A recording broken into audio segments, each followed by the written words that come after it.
Hola amigos de Café y Oración, muchas gracias por estar nuevamente con nosotros. Estamos en su programa Dedito. Dedito es el acróstico que le tenemos a Devocional Diario para Todos.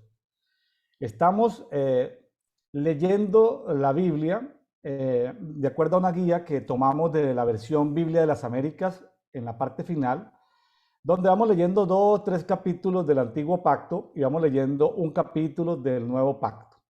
No es por importancia ni nada, simplemente es el orden, como está la mayoría de las Biblias en el canon protestante.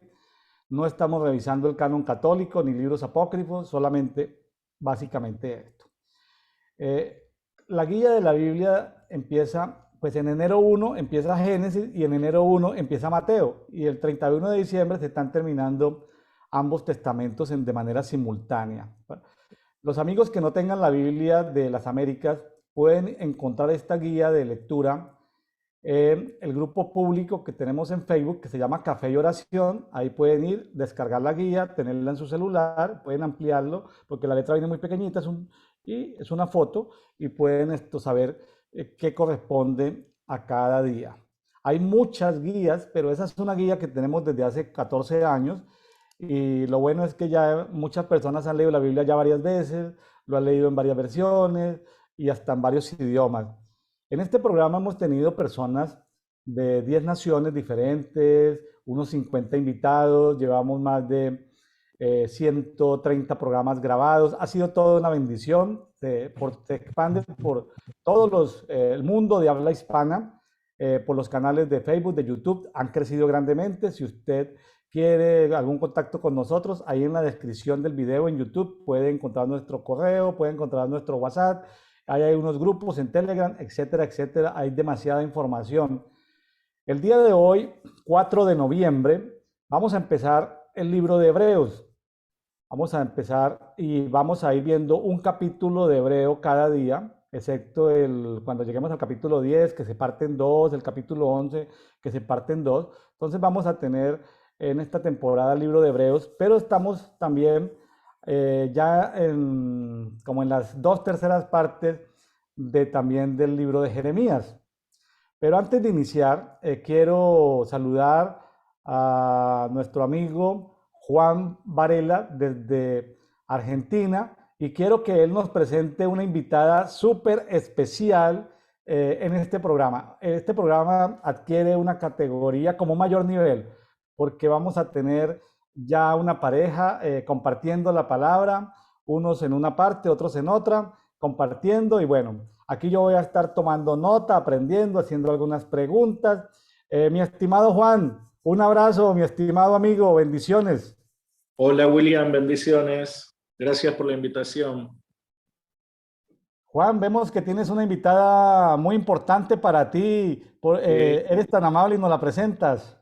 sí, mi esposa Vanessa, y bueno, va a compartir Jeremías y gracias a Dios que quiso ayudarme porque, bueno, venía complicado con los tiempos y le pedí y bueno, aceptó. Bueno, Juan, qué bueno que ha aceptado la invitación, Vanessa. Vanessa, bienvenida al programa Dedito, Devocional Diario para Todos. Gracias, William.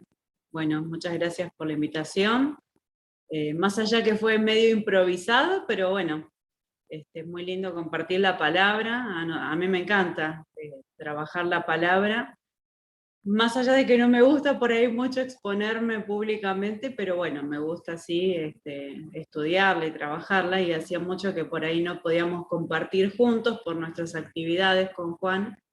Así que bueno, como estaba muy atareado él, le dije, bueno, compartamos y repartimos un poco los versículos y si querés te ayudo. Así que bueno, de esa forma nació ahí la posibilidad de hacerlo. Así que acá estamos, los dos juntos como matrimonio en esto. Qué bueno. Muchas gracias a ambos. Es una bendición tenerlos a ambos.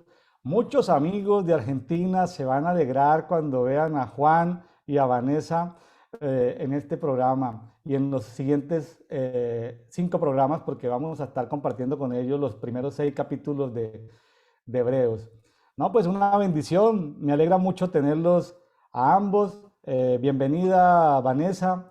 Te cuento que llevamos ya más de 120 programas y con dificultad pude convencer a mi esposa como en el programa 110. Es decir, primero tuve 110 programas, o sea, y pues ella siempre está detrás colaborándome. Pues aquí hoy no estoy tomando café porque vengo de un día de ayuno.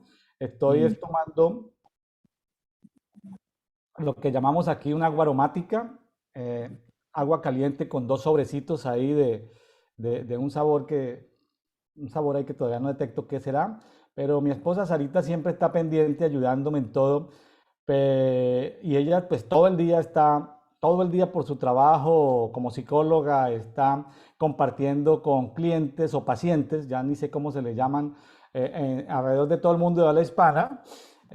Todo el día está en Zoom, en reuniones de trabajo, pero la pude tener aquí compartiendo la palabra. Entonces, Juan, yo también lo logré en estos días, mi estimado Juan. Qué Aquí. bueno, sí, sí. Realmente son ayuda, ¿no? Realmente son necesarias, indispensables, así que bueno, bien. Bueno, nos vamos entonces con Jeremías 32. Cada invitado tiene su propio estilo. Vanessa, siéntase libre de leer o leer lo más relevante o lo que te llama la atención. Eh, Jeremías, solo en la Biblia textual 4 en papel viene colocado en orden cronológico. La mayoría de las Biblias, Jeremías salta de un periodo a otro. Es medio complicado Jeremías porque a Jeremías le tocó el reinado de Josías, de sus tres hijos y de un nieto, y está medio complicado ese tiempo tan turbulento, y entonces, bueno, pero hay principios espirituales que aplican independiente del orden cronológico. Nos toca hoy 32 y 33. Habla de Sedequías. Pues Sedequías fue uno de los hijos de Josías, que más o menos, pues ya estamos como en el año 10 de Sedequías, se le está acabando a Sedequías el tiempo. Los 40 años de ministerio también de nuestro amigo Jeremías se están acabando. Ya Nabucodonosor va por el año 18. Recordemos que reina Nabucodonosor en la segunda deportación, perdón, en la primera deportación que fue en el año 597, deja a Sedequías, le cambia el nombre porque él inicialmente se llamaba Matanías, le cambia el nombre y lo deja como rey vasallo, pero llevados 10 años Sedequías intenta independizarse haciendo alianza con Egipto, y este ya es el fin, ese ya es el fin de los 5 reyes que les tocó compartir al profeta Jeremías. Entonces estamos en un momento crítico, ya ha habido una primera deportación, estamos a 1 o 2 años de la segunda deportación, año 586, por ahí ya nació Daniel ya debe tener por ahí debe ser un adolescente, un prejuvenil, ya debe estar por ahí, no aparece todavía en escena. Son tiempos muy complicados, muy tristes, ya es inminente el castigo de Dios tanto a Judá como a todos los reinos vecinos. Eso de ahí, como que Dios usa a Babilonia para ponerse a cuentas con todo el mundo conocido de la época, y luego, como decimos en México, luego, 70 años después, pues va a poner en orden también a Babilonia. Sí, Bienvenida, Vanessa. bueno, muchas gracias, William. Sí, yo estuve leyendo todo lo que vos habías pedido para compartir de Jeremías, pero bueno, principalmente estos 2 capítulos.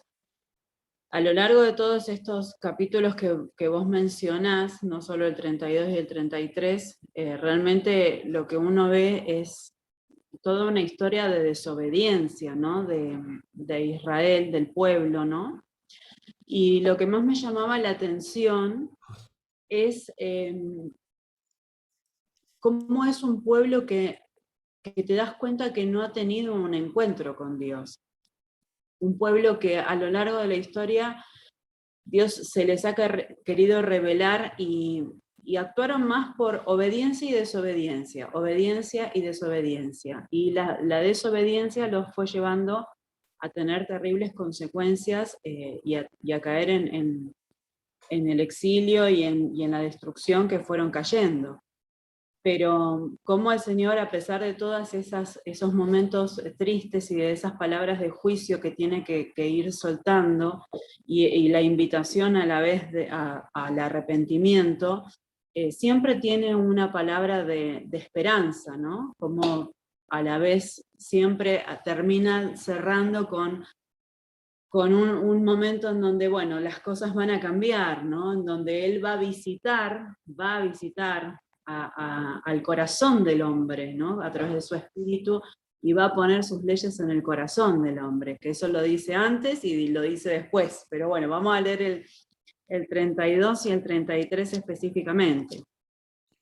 Bueno, dice, palabra que vino a Jeremías de parte del Señor en el año 10 de Sedequías, rey de Judá, que fue el año 18 de Nabucodonosor. En aquel tiempo el ejército del rey de Babilonia tenía sitiada a Jerusalén, y el profeta Jeremías estaba encerrado en el patio de la guardia, que estaba en la casa del rey de Judá. Porque Sedequías, rey de Judá, lo había encerrado, diciendo, ¿por qué profetizas diciendo, así dice el Señor, he aquí voy a entregar esta ciudad en manos del rey de Babilonia y él la tomará? Y Sedequías, rey de Judá, no escapará de la mano de los caldeos, sino que ciertamente será entregado en manos del rey de Babilonia, que hablará con él cara a cara, y sus ojos verán sus ojos. Y él llevará a Sedequías a Babilonia, y allí estará hasta que yo lo visite, declara el Señor. Y peleará contra los caldeos, no tendréis, si peleáis contra los caldeos, no tendréis éxito. Y Jeremías dijo, vino a mí palabra del Señor diciendo, he aquí Hanameel, hijo de tu tío Salum, viene a ti diciendo, cómprate el campo que tengo en Anatot, porque tú tienes el derecho de rescate para comprarlo. Y vino a mí Hanameel, hijo de mi tío, al patio de la guardia, conforme a la palabra del Señor, y me dijo, te ruego que compres el campo que tengo en Anatot, que está en la tierra de Benjamín, porque tú tienes el derecho de posesión y el rescate es tuyo. Cómpralo para ti. Entonces supe que esta era la palabra del Señor, y compré a Hanameel, hijo de mi tío, el campo que estaba en Anatot, y le pesé la plata, 17 siclos de plata, firmé la escritura y la sellé. Llamé a testigos y pesé la plata en la balanza. Luego tomé la escritura de compra, la copia sellada con los términos y condiciones y también la copia abierta. Y di la escritura de compra a Baruc, hijo de Neerías, hijo de Maasías, en presencia de Namameel, hijo de mi tío, en presencia de los testigos que firmaron la escritura de compra y en presencia de todos los judíos que se encontraban en el patio de la guardia. Y di orden a Baruc en presencia de ellos, diciendo, así dice el Señor de los ejércitos, el Dios de Israel. Toma estas escrituras, esta escritura de compra, séllala y esta escritura abierta y ponlas en una vasija de barro para que duren mucho tiempo. Porque así dice el Señor de los ejércitos, el Dios de Israel. De nuevo comprarán casas, campos y viñas en esta tierra. Entonces oré al Señor, después de haber dado la escritura de compra a Baruc, hijo de Nerías, diciendo, ay Señor Dios, he aquí tú hiciste los cielos y la tierra con tu gran poder y con tu brazo extendido, nada es imposible para ti. Que muestras misericordia a millares, pero que castigas la iniquidad de los padres en sus hijos después de ellos.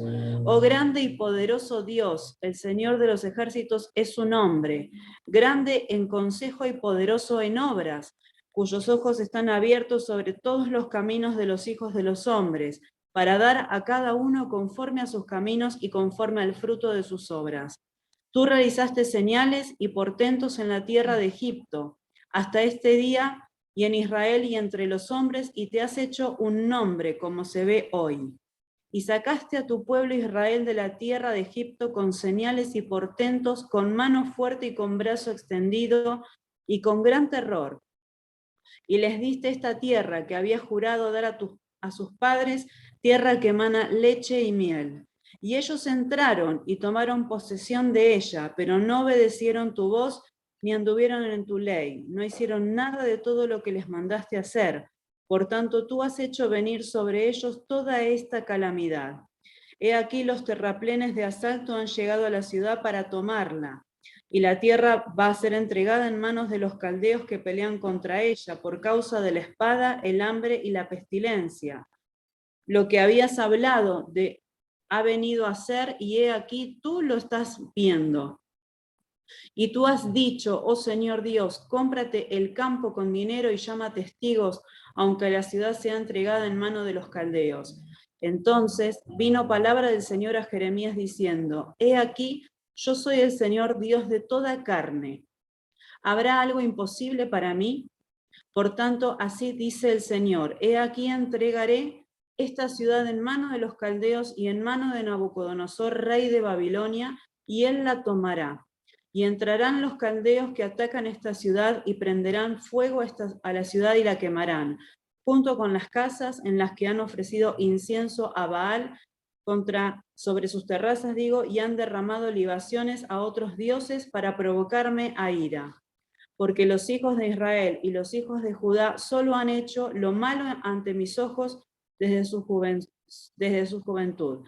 Ciertamente los hijos de Israel no han hecho más que provocarme a ira con la obra de sus manos. Declara el Señor, porque motivo de mi ira y de mi furor ha sido esta ciudad para mí desde el día en que la edificaron hasta hoy, de modo que será quitada de mi presencia, por todo el mal que los hijos de Israel y los hijos de Judá hicieron para provocarme a ira, ellos, sus reyes, sus jefes, sus sacerdotes, sus profetas, los hombres de Judá y los habitantes de Jerusalén. Ellos me hicieron la espalda y no el rostro, me dieron la espalda y no el rostro. Aunque les enseñaba, enseñándoles una y otra vez, no escucharon ni aceptaron corrección, sino que pusieron sus abominaciones en la casa que es llamada por mi nombre, profanándola. Y edificaron los lugares altos a Baal, que está en el valle de Ben-Hinnom, para hacer pasar por el fuego a sus hijos y a sus hijas en honor de Moloc, lo cual no les había mandado, ni me pasó por la mente que ellos cometieran esta abominación, para hacer que Judá pecara. Ahora pues, así dice el Señor, Dios de Israel, en cuanto a esta ciudad de la cual vosotros decís, va a ser entregada en mano del rey de Babilonia por la espada, por el hambre y por la pestilencia. He aquí los reuniré de todas las tierras a las cuales los he echado en mi ira, en mi furor y con gran enojo, y los haré volver a este lugar y los haré morar seguros. Ellos serán mi pueblo y yo seré su Dios. Y les daré un solo corazón y un solo camino, para que me teman siempre, para bien de ellos y de sus hijos después de ellos. Haré con ellos un pacto eterno, por el que no me apartaré de ellos, para hacerles bien, e infundiré mi temor en sus corazones, para que no se aparten de mí. Me regocijaré en ellos haciéndoles bien, y ciertamente los plantaré en esta tierra, con todo mi corazón y con toda mi alma.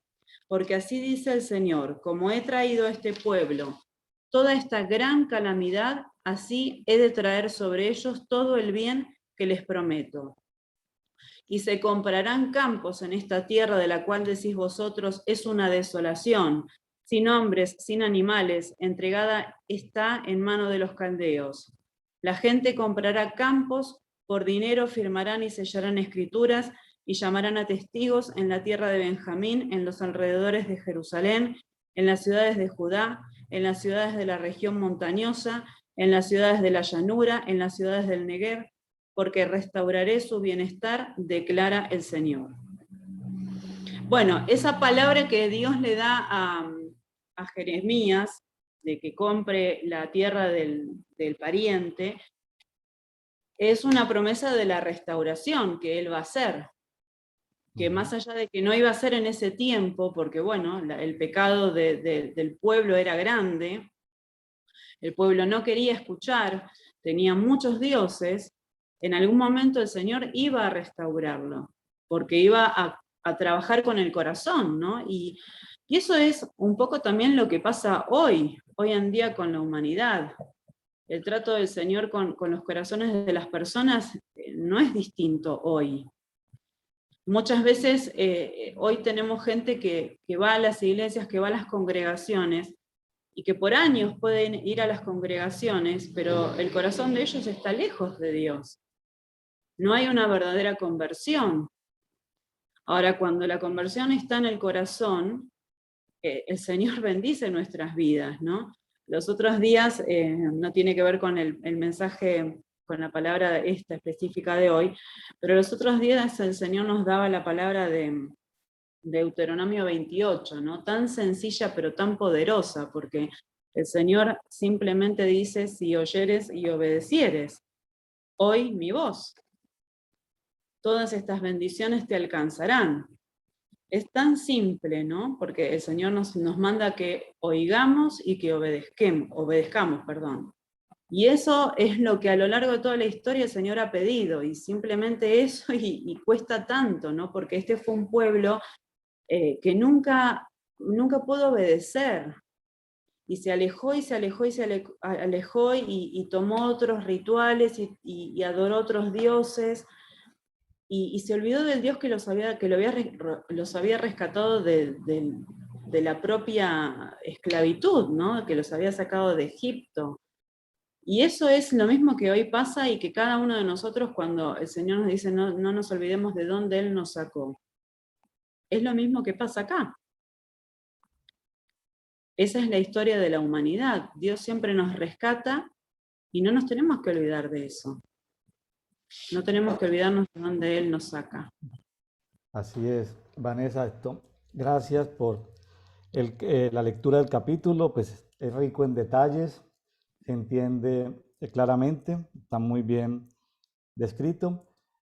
Simplemente, pues ya para qué le hacemos más publicidad a Moloch, ¿no? Ya llevamos haciéndole mucha publicidad a este personaje terrible, no sabemos cómo un pueblo tan bendecido, que había visto prodigios, portentos, milagros, maravillas, que había escuchado la voz de Dios, resultara en esta perversidad tan grande de entregar a sus propios hijos al fuego, a un Dios pagano. Bueno, eso fue de las cosas más ofensivas, que lastimaron, digamos, la confianza, de que quebraron la confianza con Dios.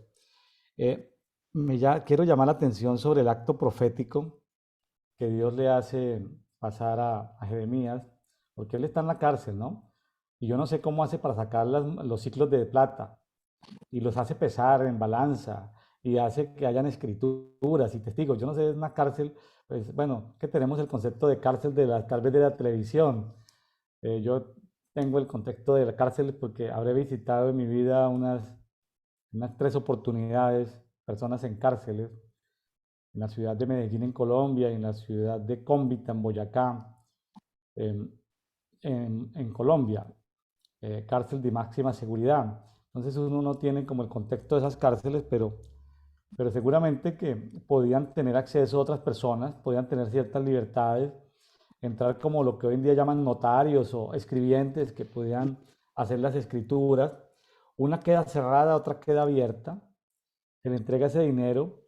Aquí la gran pregunta es, ven que están asediados, están en hambre, están en pestilencia, hay una crisis, ya son tal vez el último año, o tal vez 1 o 2 años, o tal vez meses, no lo tenemos con precisión, pero sabemos la angustia que hay allí. Y pues de todas maneras está la pregunta, bueno, ¿y por qué va a comprar,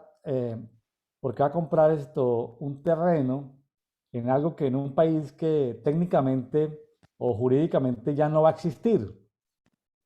Y es una promesa, como bien lo decía Vanessa, es una promesa profética de que él había hecho un pacto, pero ese pacto se había roto, se había quebrantado, pero que él volvería a hacer. Y me llama la atención donde habla en el versículo 40 de Jeremías 32, donde habla de pacto eterno. Haré con ellos un pacto eterno. y ya comienza a hablar del corazón, o sea, es de lo que nuevamente se va a volver a hablar justamente en Hebreos, el libro que coincide en estos días de lectura, ¿no? Ese Sí, pacto, ya un pacto donde van a estar la ley, los mandamientos, las ordenanzas van a estar en la mente y en el corazón. Entonces, Dios ya está pensando en ese pacto, pero se hace ese acto profético. Ahora, Dios permite, esos actos proféticos son como únicos.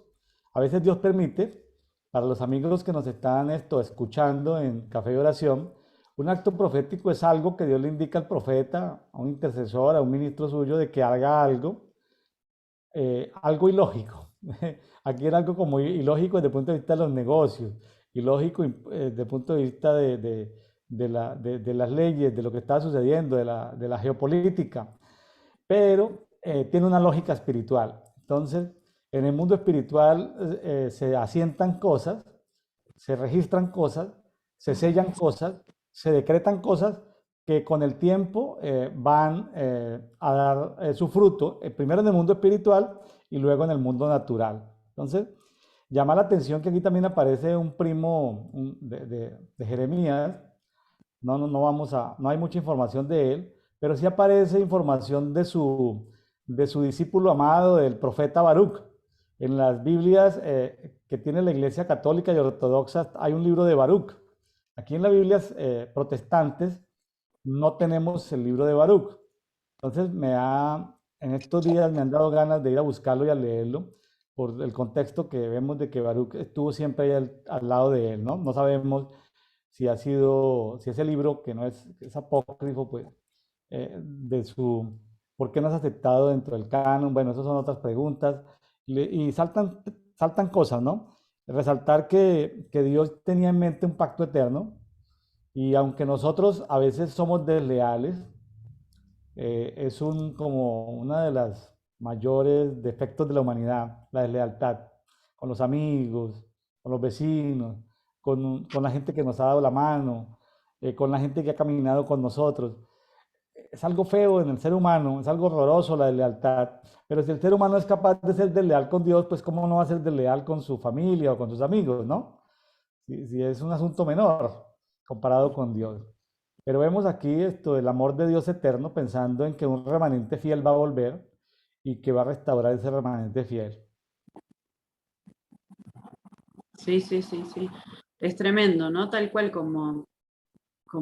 por eso es que como él en varios pasajes de este capítulo, él dice, no hay nada imposible para mí, ¿no? Es como un absurdo en medio de ese caos, hablar de comprar una heredad, pero también, bueno, creo que hay una cuestión cultural, porque dentro de la cultura hebrea, comprar la heredad de un familiar era también sostener, no permitir que eso se pierda, ¿no? De alguna manera, si había después eso quedaba bajo el cautiverio, no se perdía, ¿no? Una cuestión cultural, pero que tenía un significado también espiritual.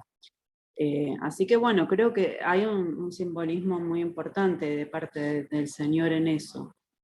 Pero bueno, creo que hay varias cosas que se rescatan a lo largo de todo el libro de Jeremías que nos traspasa, me parece que traspasa a la iglesia hoy día, ¿no? Porque Así es, lo vemos después, en los siguientes días lo vamos a ir viendo, creo que es así es. muy duro porque la iglesia hoy creo que está en similares condiciones, mucho del pueblo se encuentra en similares condiciones, es muy triste.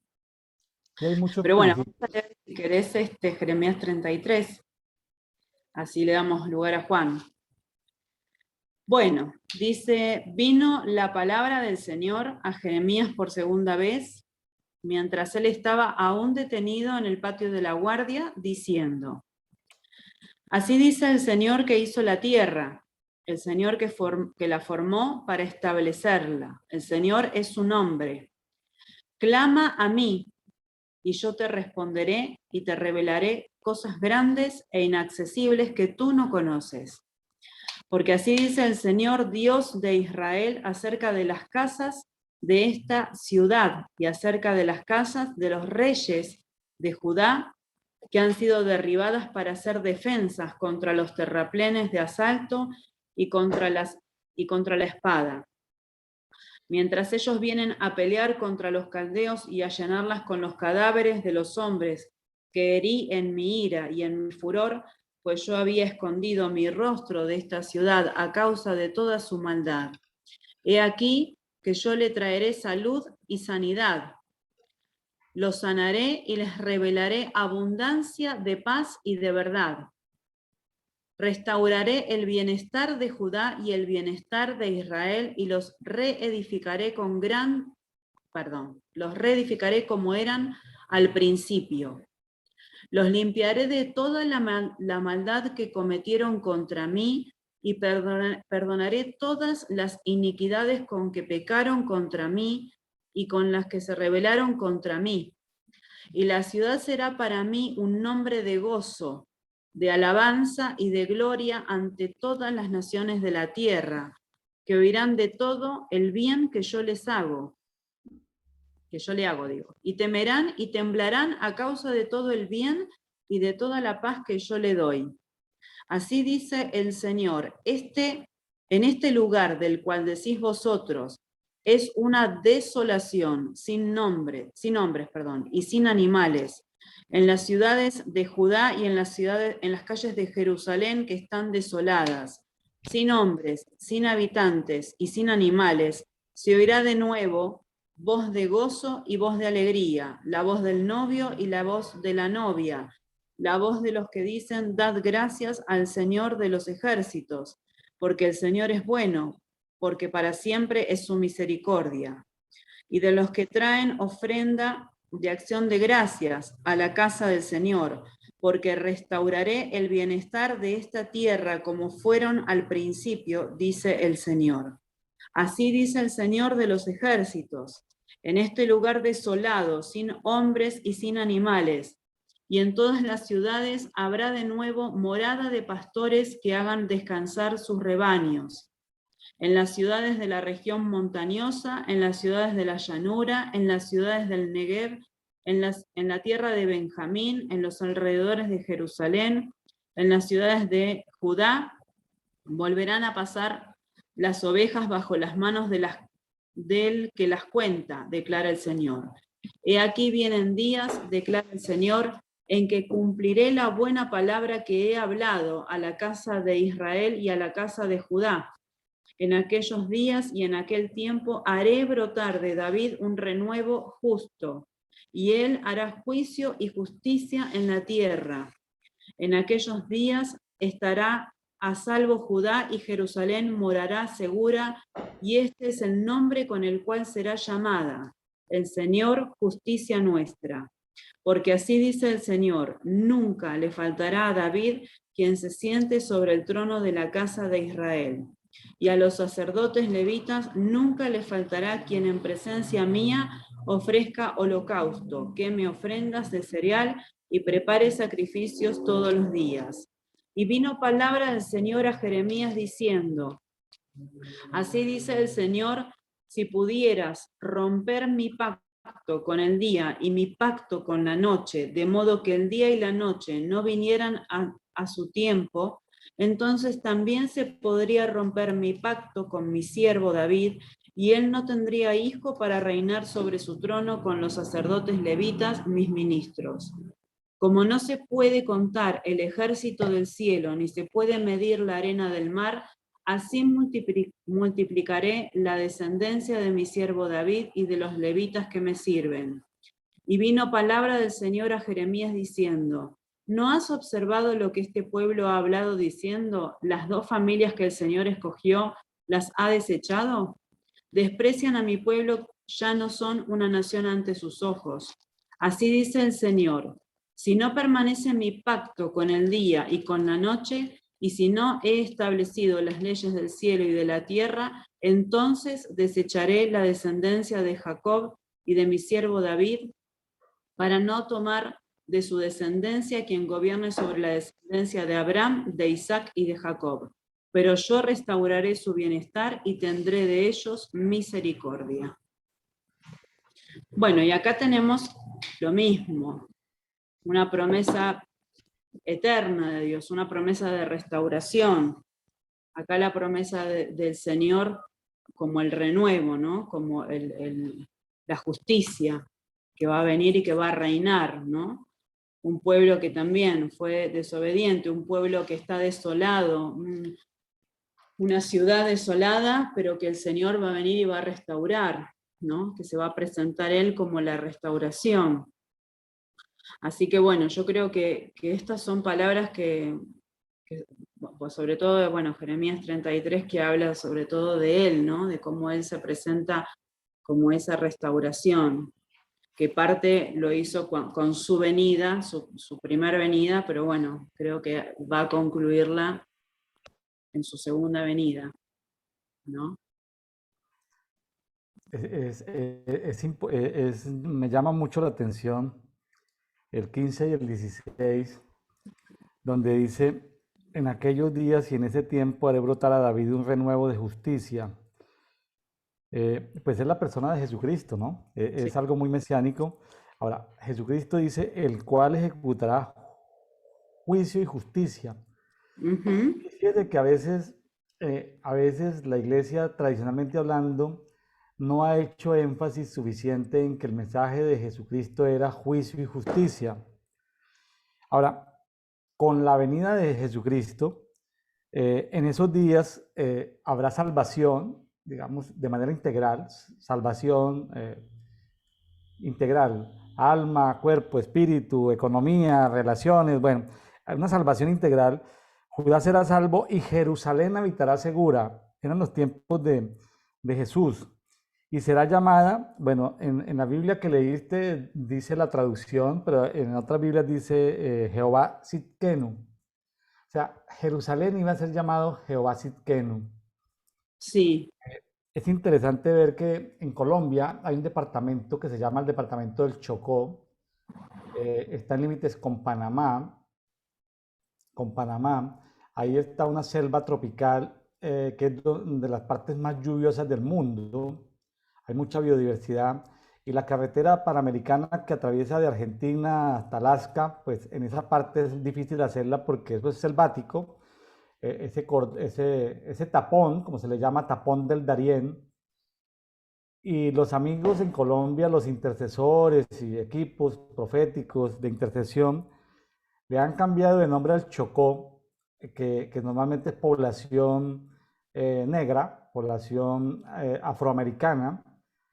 Según estudios, vienen como de 9 naciones del África, llegaron ahí a ese territorio del Chocó, y ahorita le llaman Yahweh Sitkenu, y ellos lo promueven como que el territorio del Chocó se llama Yahweh Sitkenu, y Jehová Sitkenu, justicia nuestra.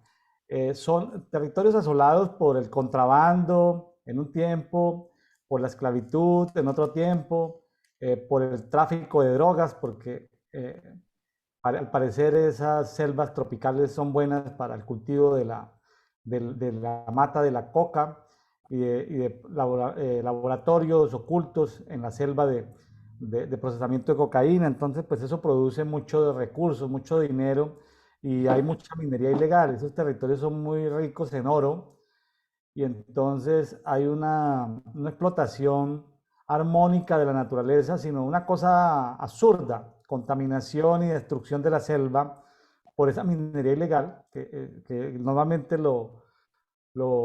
es para beneficio de los grupos al margen de la ley, ¿no?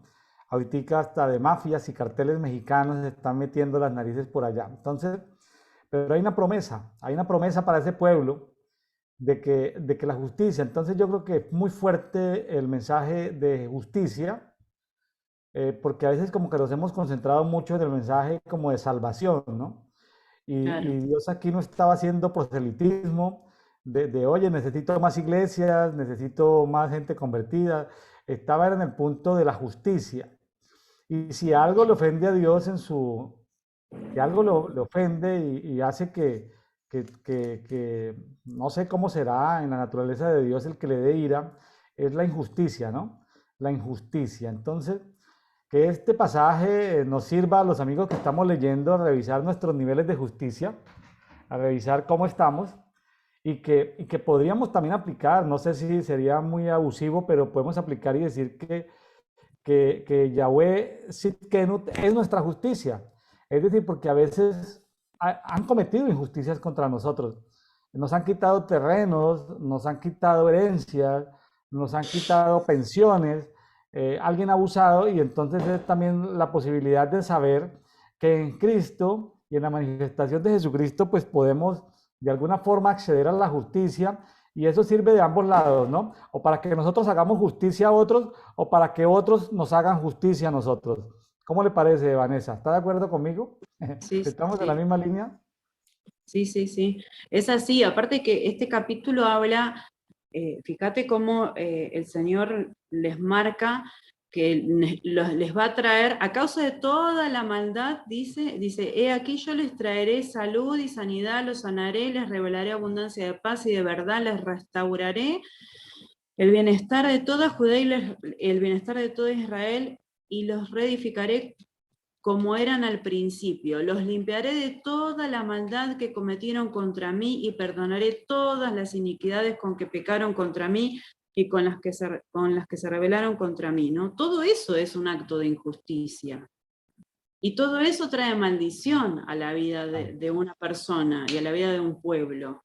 Entonces, toda esa sanidad que el Señor necesita, a la vez también trae justicia. Esos son los primeros versículos, del 6, el 7 y el 8. Y ahí ese versículo que vos mencionás, el 15, ¿no? Dice, en aquellos días y en aquel tiempo haré brotar de David un renuevo justo y él hará juicio y justicia en la tierra. No está hablando solamente de Israel, ¿no? No está hablando de un lugar, está hablando de la tierra. Porque la tierra necesita esto, ¿sí? Necesita su justicia, necesita ser limpia, ¿no? Entonces ahí vemos cómo él es coherente a lo largo de toda su palabra, cómo él necesita que los hijos manifiesten su gloria. ¿Por qué? Porque la tierra gime esperando ver la manifestación gloriosa de los hijos. ¿Pero por qué la tierra gime? Porque está llena de injusticia. Porque la maldición que está sobre la tierra está haciendo que la tierra gima. Entonces, hay un montón de cosas que se tienen que ir poniendo en orden. Bueno, y eso es lo que el Señor está queriendo, que su iglesia se manifieste como esa iglesia gloriosa que necesita, ¿no? Los hijos gloriosos que necesitan manifestar su poder. Por algo el Señor dijo, mayores cosas que yo, ustedes harán, ¿no? Porque Él dejó una tarea para su pueblo, para su iglesia, para su cuerpo. Si Él lo hubiera hecho todo directamente, no hubiera dejado parte de la tarea para que hiciéramos nosotros como iglesia, como parte de su cuerpo, ¿no? Bueno, ya nos fuimos medio fuera del tema, pero... Algo que me llama mucho la atención y que me resaltaba al estudiar este capítulo, lo tengo aquí subrayado en mi Biblia, es lo que dice en el versículo 6, ¿no?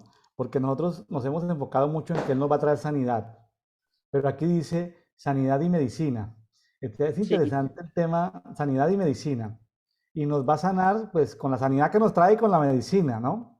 Entonces aquí se abre todo un espectro a veces para entender, ¿no? Porque esa sanidad y medicina nos debe traer abundancia de paz y abundancia de fidelidad, o sea, de lealtad. Entonces, qué interesante esto. Hay que hacerle zoom al tema de la medicina.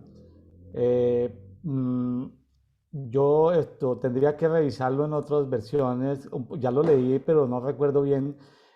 Pero tengo que hacerles una ahí porque pues a veces por el tema este de farmaqueia y todas estas cosas, nos hemos olvidado de que Dios esto creó mucha, vamos a llamarlo medicina. Aquí está hablando de que nos va a traer medicina. Entonces, seguramente habrán recursos en el aire, en el agua, habrán recursos seguramente en los animales, habrá recursos seguramente en los vegetales, en las raíces, en las flores, en los aceites que salen, en la piel de los tallos como en esa corteza, o como a veces las plantas sueltan ciertos líquidos, esos Sí, líquidos deben servir para algo. Entonces, yo creo que nos hace falta meterle un zoom al tema de la medicina que Dios provee, y este versículo es muy claro, el 33:6, no solamente de la salud, sino de la medicina.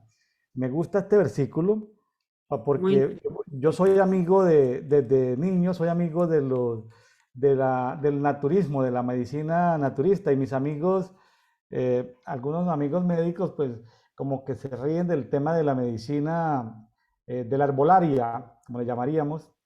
En estos días entrevisté a una profeta mexicana que trabaja con herbolaria, Sahara Farías, y pues el tema de la herbolaria es riquísima, y bueno, que no está aprobado por la FDA, pero es que la FDA pues no le va a autorizar a una raíz o a una hoja o a una esencia, a un aceite esencial, yo no le va a certificar nada, o sea, la FDA no le va a dar un sello, una garantía. no es negocio para la FDA. No es negocio para la FDA ni para la FDA en los Estados Unidos, la INVIMA en Colombia, no sé cuál será el organismo de regulación de, de- de- de medicamentos en Argentina. ¿Cómo se llama en Argentina? ANMAT se llama. Bueno, y algo que me llama la atención ya para ir terminando aquí la primera parte con Vanessa son los pactos. Hay un pacto que Dios ha hecho con el sol, otro pacto con la luna. O sea, Tremendo.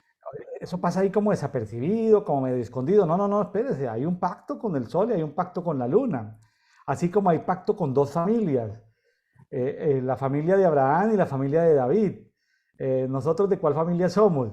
¿De la familia de David, de la familia de Abraham, o somos de ambas familias? Somos de la misma, ¿no? Ahora, tremendo ese pacto que Dios ha hecho con el sol y con la luna, porque también nos da otra connotación y como decía Vanessa, Dios no está hablando solamente de Israel, Dios estaba haciendo en este momento, si uno lee todo Jeremías y ve todo el contexto y ve los capítulos finales, uno se da cuenta que Dios está trayendo justicia y juicio, es decir, Jehová Sidkenu, Yahweh Sidkenu, Jehová justicia nuestra, Dios justicia nuestra, está trayendo sobre todos los reinos conocidos de la época. O sea, es como Sí. una época en que Dios está pasando como la página de la justicia, como para que la tierra también que está gimiendo y clamando se calme, la tierra, tierra, cálmate que ya estoy en eso, como que la tierra descanse, como que muchos campos que eran cultivados, que no los dejaban descansar, como que llega el momento donde se llenan de espinos,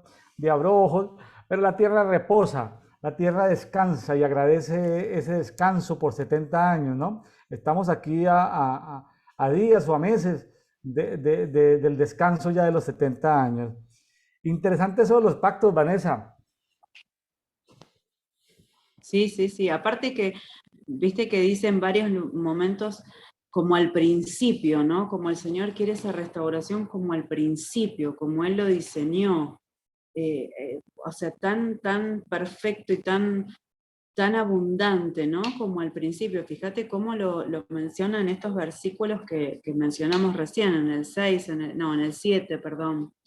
Eh, y cómo su pacto eterno con cosas que sabemos que son inquebrantables, ¿no? El sol y la luna, el día, la noche, con cosas que sabemos que, así como diciendo el Señor, si podés hacer que el día no sea día, que la noche no sea noche, esto también se puede quebrantar. O sea, Dios siempre está hablando de lo inquebrantable de su palabra, de lo inquebrantable de su promesa.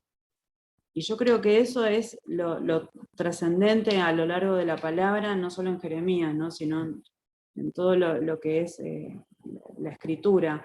Pero acá, cómo el Señor se para firme con las palabras de autoridad de Jeremías. Cuando el Señor arranca con Jeremías, le dice, yo te doy palabras, palabras de autoridad, ¿no? Las palabras que el Señor suelta a través de Jeremías son palabras con una autoridad tremenda. Y acá creo que son claras, o sea, la palabra rotunda que el Señor le da a Jeremías, como diciendo, esto es así y es así. O sea, si podés romper esto, podemos romper cualquier pacto. Claro, me estaba acordando de cuando este cantante conocido, Marcos Witt, que se escuchó supongo en Argentina también, en toda América Latina, sacó la canción Dios de Pactos. ahí salieron unos hermanitos del grupo liberacionista a atacar a Marco Witt porque decía Dios de pactos, porque creo que hay un Baal, creo que es Baal Berit, no sé si recuerdo bien, Baal Berit se llama Dios de pactos. Las tinieblas tienen un Baal, un Dios de pactos, pero es el antidiseño del verdadero Dios de pactos que es el Dios de David y el Dios de Abraham, es decir, no hay donde perdernos, hay un diseño y también hay un antidiseño, entonces, ¿cuál estaba cantando el cantante? Pues aspiro o espero, pero recuerdo ese escándalo en ese tiempo, aspiro a que haya sido una canción en honor del Dios de pactos de Abraham y de David, ¿no? No espero que no haya sido engañado y haya sido, porque las tinieblas copian también eso, ¿no? Sí, Cada pueblo, cada poblado había elegido un Baal, no solamente Moloch, que era el principal ahí cerca de Jerusalén, en el Valle de la Matanza, sino que cada pequeño poblado había elegido un dios. O sea, es decir, y lo que me sorprende también por ahí, así ya como para ir cerrando esta primera parte, es que Dios, pues Dios no es el tonto, Dios no se hace el tonto nunca, pero Dios dice, vea, me sorprendieron, ni yo me imaginé que ellos fueran a hacer eso, o sea, ni siquiera Dios se llegó a imaginar el nivel de maldad o de transgresión en el que el pueblo iba a caer, ¿no? Con ese sacrificio, esa idolatría a otros dioses. Tremendo, ¿no? tremendo. Cómo Dios se sorprende a veces. Y bueno, y Él hizo ya un nuevo pacto, nos apegamos a ese nuevo pacto, del cual vamos a hablar en Hebreos, y en ese nuevo pacto pues hay sanidad, Él nos trae medicina, que cómo la trae, que con ángeles, que sin ángeles, que a través de las hierbas, de la herbolaria, a través de personas que nos ayudan, que nos ministran, del aceite con la cual se llaman a los ancianos de la iglesia para que oren por el enfermo, del profesional de la salud. Bueno, todo eso debe conducir a abundancia de paz y abundancia de fidelidad. La Amén. fidelidad pues tiene que ver con fe, no abundancia de fe. Entonces, la fe no está peleada con la medicina, mi estimada Vanessa. No, claro que no, eso estoy Para, segura. para muchos que recién están por ahí todavía en esa etapa de estar peleándose en estos temas fe y medicina, ahí nos damos cuenta, ahí hay un versículo donde no se pelean, sino que la medicina produce más fe. Entonces, la medicina Exactamente. produce más fe. Entonces, ahí encontramos esas perlitas maravillosas que están ahí en este libro de justicia. Y bueno, apelamos a que Jehová Sidkenu haga nuestra justicia, si es que alguien nos debe algo, si es que nos han abusado, nos deben algo, o si nosotros somos los abusadores y los que debemos algo, pues que también eh, podamos a la mayor brevedad posible tratar de corregir, de enmendar y de compensar eso que seguramente hemos hecho daño o hemos dañado. Lo hablo por los amigos que nos están escuchando y esta palabra seguramente debe ser de bendición para alguno de ellos. Entonces, y esto queda ahí en los canales de YouTube principalmente como guía de estudio. Mucha gente seguramente lo verán en el día de la promoción, viernes 4 de noviembre, o sencillamente en diferido más adelante. Vanessa de Varela desde Argentina. Pues Vanessa, muchas gracias. Es un privilegio muy grande pues haberte conocido así presencialmente y compartir contigo en este conversatorio de Edito. Felicíteme a Juan que fue capaz de convencerte y bueno, Gracias, gracias. felicítame a Juan. Juan ya ha estado con nosotros en varios programas y hay mucha gente que lo ama en Argentina y en diferentes naciones y bueno, se van a alegrar de verlos a los dos en estos programas durante estos días. Muchas gracias, Vanessa. Muchas bendiciones. Eh, que el Señor eh, te recompense con Gracias. fuerzas, con energía, con tiempo. Bueno, el Señor conoce los pensamientos y hasta los caprichos, digo yo, no, hasta esos deseos que están por ahí así como medio deseos, que el Señor es tan bueno que a veces nos los concede, ¿no? Sí, Entonces, el Señor es nos bueno. concede, nos consiente, nos mima. Muchas gracias, Vanessa. Pues algo más Gracias. para antes de pasar con nuestro amigo Juan Varela. No, yo de mi parte no, nos encontraremos mañana, así que si Dios quiere, estaremos mañana en el próximo Gracias. capítulo. En el próximo capítulo de Dedito. Suena como chistoso, pero es la manera en que nos acordamos, algo tan pequeñito, ¿no? Un dedito es leer la Biblia en 15 minutos, leemos la Biblia en un año, tan sencillo, tan sencillo, pero tan importante, ¿no? Sí. Amén. Muchas Bueno, gracias, Vanessa. muchas bendiciones, William. Igualmente, bendiciones. Te doy lugar acá, Juan.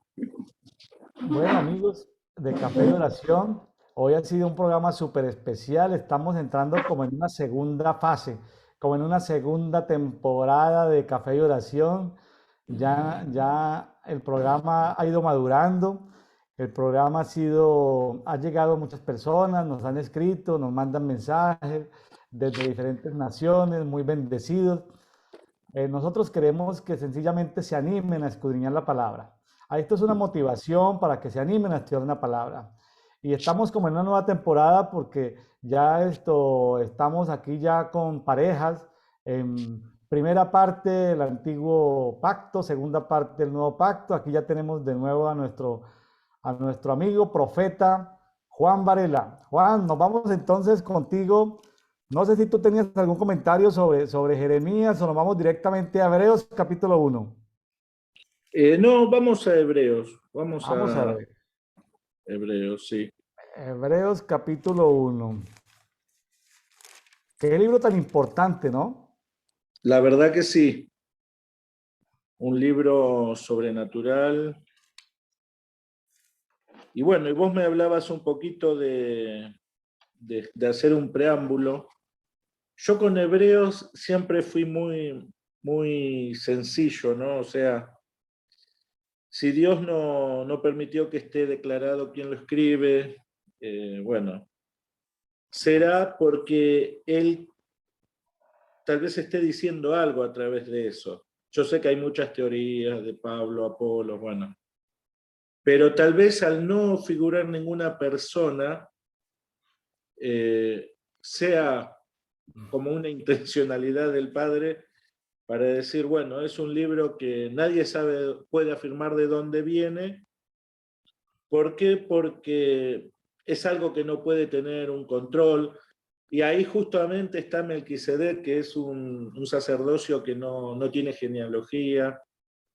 Entonces, sí, realmente yo soy más práctico en eso y pienso por el carácter de sobrenaturalidad del libro de Hebreos, pienso que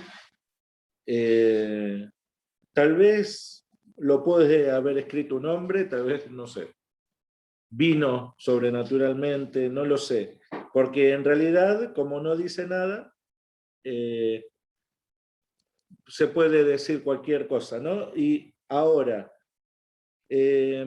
es un libro muy extraño, por ejemplo, un pasaje que yo hace años lo vengo meditando, por eso yo te dije que me gustaría dar hasta el 6, que habla el capítulo 6, de aquellos que por la luz y la conciencia que tienen no tienen arrepentimientos y vuelven atrás. Y uno dice, ¿cómo puede ser? Porque la Biblia por todos lados declara de que hay arrepentimiento, que hay perdón, que hay nueva oportunidad, y Hebreos te dice que no, los que han gustado la buena palabra, el don del Espíritu, y esos retroceden, vuelven a sacrificar para sí mismo a Cristo, o sea, pisotean la sangre de Cristo, y no pueden ser renovados para arrepentimiento, ¿no? Entonces, eso, o sea, yo en algún momento creo que lo dije, me parece con vos, que la palabra es un sistema de verdades paralelas, ¿no? Por ejemplo, la palabra te dice que el Señor sana, pero también te dice que en la enfermedad Él va a estar con nosotros, ¿no? O que el Señor prospera, pero Pablo dice, yo sé vivir en escasez y en abundancia. Y si uno la piensa bien, te vas a dar cuenta que para toda verdad hay una verdad paralela, que lo que depende que sea una u otra situación es la soberanía de Dios. Entonces, así como hay arrepentimiento y hay posibilidad de arrepentimiento, también la Biblia enseña que no hay posibilidad de arrepentimiento, ¿no? Entonces, ¿por qué? Bueno, porque son personas que llegaron a un grado de conciencia tal que su conciencia ya no era de este mundo, no eran del tiempo, no eran de lo sucesivo, porque lo que tiene arrepentimiento es aquella persona que está en lo sucesivo, o sea, que tiene un mañana. Por eso los ángeles no tuvieron arrepentimiento, porque ellos eran de la eternidad.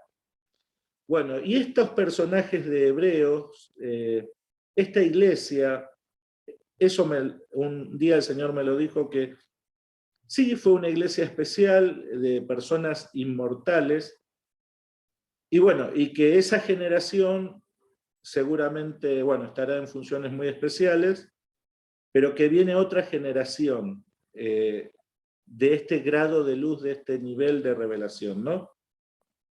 Así que es un libro realmente que nos rompe todas las estructuras. Y bueno, no sé si vos querés agregar algo sobre el autor. Yo personalmente, bueno, sí quería aclarar ese tema de las verdades paralelas porque la misma palabra escrita es un sistema. Mucha de la palabra escrita es un sistema para funcionar dentro del tiempo, pero no para establecer el tiempo, sino para modificarlo. Y ahora lo vamos a ver porque eso está en Hebreos 1. Comentar mi experiencia, Juan, preparando este devocional. Pues sí, estuve estudiando sobre el autor y hay pues muchos candidatos a ser el autor de Hebreos, pero finalmente yo me sorprendo es la sabiduría de Dios, ¿no? Dios como, voy a decirlo entre comillas, ¿no? Como respeto, Dios cómo juega con la sabiduría del hombre, ¿no? O sea, como que Dios deja, ¿sí?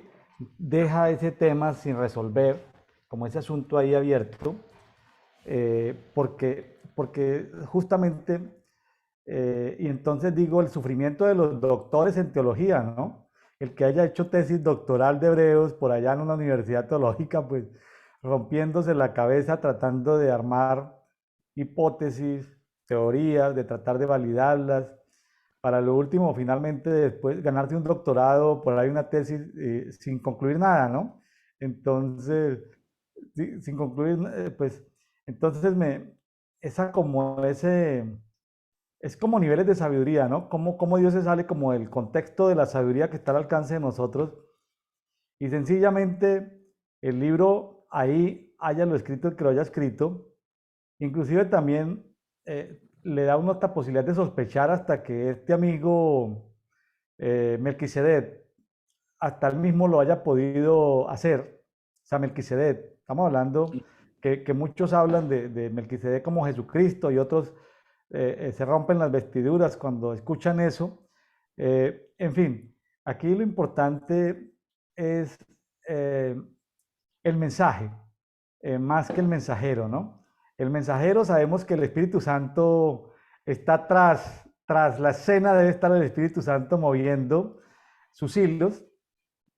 Aquí lo importante es el mensaje, ¿no, Juan? Entonces, pues no quiero contar eso, ya los que quieran investigar que lo hagan por su cuenta propia. Quiero más bien dar la oportunidad de que aprovechemos el tiempo yendo al mensaje de lo que dice Hebreos 1. Son 14 versículos, pero establece verdades espirituales profundas, pero que deben ser establecidas. Sí. Bueno, en primer lugar, lo que hay que entender es esto. Jesús abandona la gloria del Padre, o sea, el seno del Padre, antes de la fundación del mundo, ¿no? Él decide entrar en una dimensión en la cual vivían seres, que vivían los ángeles, bueno, diferentes tipos de seres, uno no sabe todo lo que vivía en esa dimensión, pero ya fue un descenso de él, ¿no? Por eso Jesús se podía manifestar en el Antiguo Testamento, lo que la teología llama cristofanías, o se manifestó en el horno donde estaba Daniel y sus amigos, y decían, veo a uno semejante a hijo de los dioses, ¿no? O sea, él había abandonado y se había movido en una dimensión fuera de la gloria del Padre, pero espiritual, digamos, ¿no? Y cada tanto bajaba a nuestra tierra. Por eso sí, pudo haber sido tranquilamente Melquisedec. Melquisedec fue un gran maestro monoteísta. La palabra cuando leemos que Abraham le da los diezmos a Melquisedec, uno dice, bueno, se le cruzó. No, Melquisedec sería conocido porque imagínense en esos pueblos de la antigüedad se sabía todo. Si había un gran maestro, era conocido por muchos y se llevaba todo de boca en boca, ¿no? Y es más, posiblemente Abraham, que era un monoteísta también, se le había revelado en medio de mucha idolatría. Abraham era un gran maestro monoteísta, se termina convirtiendo, y bueno, tal vez se conocían, tal vez Abraham había estado, no sé, en donde Melquisedec compartía su fe, sus conocimientos. La palabra solamente dice eso, pero hay registros de que eso pudo haber pasado, ¿no? Así que, bueno, hay que entender eso, que Jesús después desciende y encarna y es un nuevo descenso de él. O sea, de la gloria a esa dimensión donde él se movía, y creo que algunos dicen que incluso él peleaba batallas espirituales por Israel, ¿no? Como lo hacen los ángeles, y por eso Hebreos aclara, y tiene que aclarar, que él es superior a los ángeles, porque él era conocido en esa dimensión antes de encarnar, pero no como el heredero legítimo de todo. Él tenía que primero encarnar, sufrir, padecer, obedecer, y después iba a ser exaltado hasta lo sumo, pero evidentemente en esa dimensión no sabían bien lo que el Padre se había propuesto. Por eso, bueno, la palabra lo tiene que declarar, establecer, y nosotros todavía lo estamos declarando y buscando establecer, ¿no? Así que él cuando encarna vuelve a descender, hace todo su proceso de vida, muerte y resurrección, y vuelve a ascender a la gloria del Padre, ¿no? Hay que entender eso para entender Hebreos 1. Por eso dice, Dios, habiendo hablado hace mucho tiempo, en muchas ocasiones y de muchas maneras a los padres por los profetas, en estos últimos días nos ha hablado por su Hijo. Últimos días, yo entiendo, cuando la Biblia habla del fin de los tiempos o últimos días, es como que el fin de las revelaciones parciales, ¿no? Y en Jesucristo viene como la revelación máxima, ¿no? Entonces, en estos últimos días nos ha hablado por su Hijo, a quien constituyó heredero de todas las cosas, por medio de quien hizo también el universo. Así que el modelo del Padre es hablar por el Hijo, y Hebreos mismos se va a encargar de decirnos de que eso es una medida de juicio superior a que hayan hablado profetas o ángeles, porque advierte todo el tiempo, tengan cuidado porque es toda la revelación, porque la persona que viene del seno del Padre, y Jesús dijo, el que me ha visto a mí ha visto al Padre, y la misma palabra declara que Dios habita en una luz e inmortalidad inaccesible, pero Jesús dice, el que me ha visto a mí ha visto al Padre. O sea, Juan 1 dice, vimos su gracia, lleno de gracia y de verdad, como el unigénito del Padre. O sea, Jesús caminaba y revelaba una genética, revelaba una atmósfera, una dimensión que era todo ese conocimiento que él habitaba en él, que traía del seno del Padre, ¿no? Entonces, por eso es tan importante la revelación, y que en estos últimos días nos ha hablado por el Hijo. Y por eso las advertencias todo el tiempo de Hebreos, de tengan cuidado, porque si no escaparon aquellos, mucho menos nosotros, porque tenemos la revelación completa. Así que, por eso dije recién que es una medida de juicio superior, pero si ponemos los ojos en él, por eso Hebreos 11 termina diciendo que él es el autor y consumador de la fe,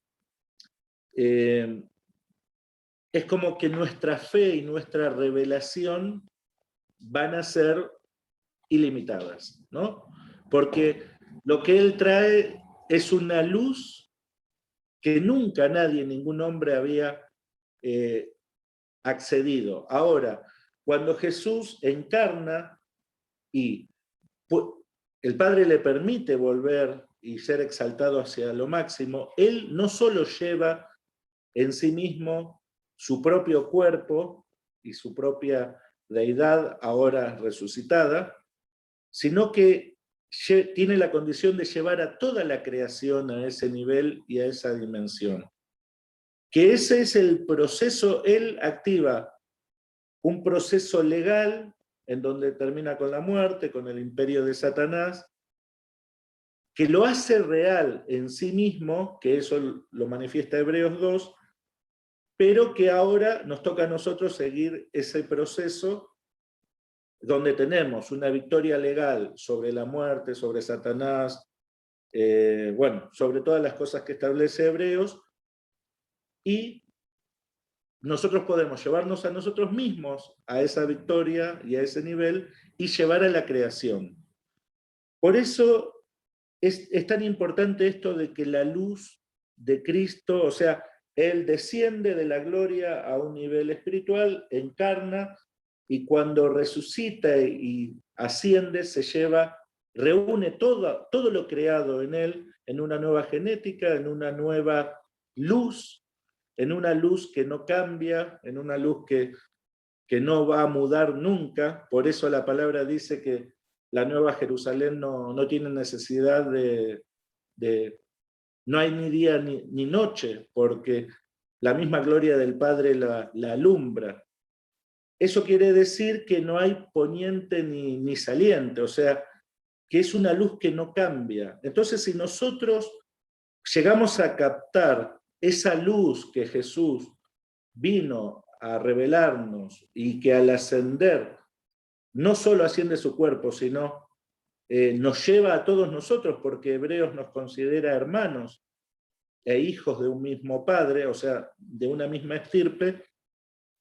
Bueno, eso puede, ese proceso de iluminación y de revelación puede darse en nosotros y se puede dar en toda la creación. Por eso acá noté que el unigénito del Padre, que está en el seno del Padre, lo dio a conocer al Padre, y que Jesús, que lo dice ahí, por eso dice, Él es el resplandor, el versículo 3, de su gloria y la expresión exacta de su naturaleza, y sostiene todas las cosas por la palabra de su poder. Entonces, tenemos que ver que hay una relación entre luz, ese resplandor, esa luz que no cambia, y la palabra. Por eso es importante entender, como te decía, la luz que expresa y la revelación profunda que expresa el Hijo. Y por eso Hebreos dice, pongamos la mirada en el Hijo. Estemos atentos a su mirada, a su luz, a su palabra. ¿Por qué? Porque si de esa luz surge una palabra dimensionada en un nivel de gobierno donde ya está todo acabado. Incluso la victoria sobre la muerte, sobre el pecado, sobre Satanás. Así que es muy grande, digamos, la dimensionalidad de Hebreos. Entonces, la luz, tenemos que ese resplandor de su gloria, esa expresión exacta de su naturaleza, que sostiene todas las cosas por la palabra de su poder, después de llevar a cabo la purificación de los pecados, se sentó a la diestra de la majestad en las alturas. Esto es lo que yo te decía, ascendió, siendo mucho mejor que los ángeles, por cuanto ha heredado un nombre más excelente que ellos. Porque ¿a cuál de los ángeles dijo Dios jamás, Hijo mío eres tú, yo te he engendrado hoy? Y otra vez, yo seré padre para él y él será hijo para mí.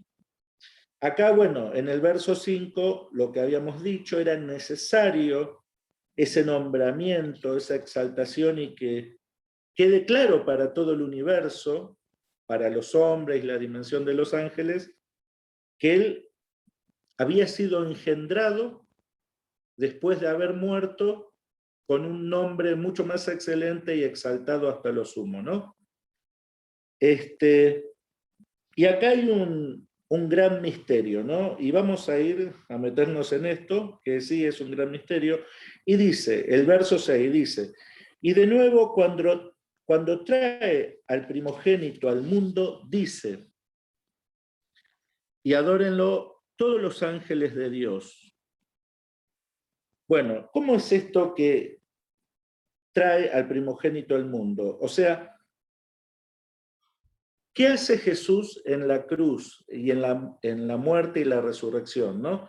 Él no solo llevó su cuerpo a la tumba, sino él llevó la creación a la tumba. Por eso la palabra dice, que creo que lo hablamos la otra vez, que él humilló a los tronos, dominios, poderes, porque él cuando estaba en la tumba, o sea, hay que entender esto, ¿no? Él es el árbol de la vida, alguien expresó un acto profético del árbol de la vida, alguien que dice yo voy a morir, pero al tercer día voy a resucitar, es una persona que no hizo como Adán, que no participó del árbol de la vida, sino que él tenía revelación de eso y vino a establecer esa vida de inmortalidad. Que yo la otra vez te decía, lo que está en juego en el universo es quién es inmortal. Por eso la Biblia dice que Jesús sacó a luz la vida y la inmortalidad. O sea, ¿por qué la inmortalidad? Porque los ángeles que eran espirituales cayeron, bueno, Adán se equivoca, entonces el Padre necesita algo incorruptible para poder depositar gobierno, y eso es lo que nosotros vamos a ir entendiendo en Hebreos. El Padre, por eso en un pasaje de Hebreos dice, yo confiaré en él, porque el Padre necesitaba en quién confiar, y por eso Hebreos dice que era necesario de que el Hijo sea probado por el sufrimiento, porque el Padre decía, yo no le voy a dar mi gobierno a cualquiera. Se lo voy a dar a alguien que aún sufriendo me obedezca, que aún, ¿por qué? Porque es un modo de perfeccionarse, es un modo de pulir nuestras intenciones, nuestras motivaciones, nuestras expectativas.